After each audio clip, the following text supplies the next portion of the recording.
கர்த்தருடைய நாமத்துக்கு ஸ்தோத்திரம் உண்டாவதாக. கன்னி மரியாள் குழந்தை பெற்றது எப்படி என்பதை லூக்கா 1ஆம் அதிகாரத்தில் 26லேருந்து நீங்கள் 38 வரைக்கும் வாசித்து பார்த்தீங்கன்னா, அதில் கேப்ரியேல் என்னும் தூதன் அவருக்கு அவர் முன்னாடி தோன்றி, பயப்படாதே, நீ தேவனிடத்தில் கிருபை பெற்றாய், இதோ நீ கர்ப்பவதியாகி ஒரு குமாரனை பெறுவாய், அவருக்கு இயேசு என்று பெயரிடுவாயாக என்று சொல்லுகிறார்.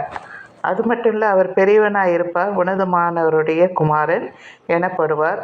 கர்த்தராகிய தேவன் அவருடைய பிதாவாகிய தாவீதின் சிங்காசனத்தை அவருக்கு கொடுப்பார் அப்படின்னு அவரை பற்றி, இயேசு கிறிஸ்துவை பற்றி அழகாக தேவதூதர்கள் சொல்லிவிட்டு மறைந்து விடுவார்கள். அவங்க ஒரு கன்னி பெண், அதாவது ஒரு புனிதமான ஒரு நல்ல பெண். கர்ப்பப்பையில் உண்டானது ஒரு பரிசுத்தமான ஒரு குழந்தை. இதை யாரும் தவறாக பேசுவது ரொம்ப கஷ்டமாக இருக்கிறது. நான் ஒரு வீடியோவில் பார்க்கும்போது ரொம்ப கஷ்டப்பட்டேன். அதுக்காக நான் இவங்களுக்காக நான் வருந்துவதா என்ன செய்வது என்று தெரியலை. அந்த அளவுக்கு ரொம்ப கஷ்டமாக இருந்தது. ஒரு பரிசுத்தமான குழந்தை. அவங்க அந்த பெண்ணும் ஒரு நல்ல ஒரு அருமையான ஒரு மகள், ஒரு கன்னிப்பெண்.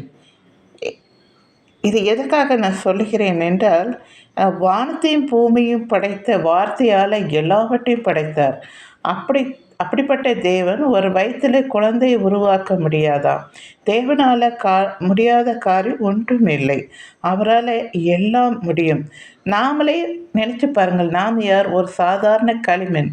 இந்த களிமண்லேயே ஒரு உருவத்தை செய்து நமக்கு என்ன செய்திருக்கார்? அவருடைய ஜீவ ஆத்மாவை கொடுத்து, அவருடைய சுவாச ஆவியை ஊதி உயிரடை செய்த தேவனுக்கு ஒரு கன்னி பெண்ணின் வயிற்றில் ஒரு குழந்தையை உருவாக்க முடியாதா? நிச்சயமாக உருவாக்க முடியும்.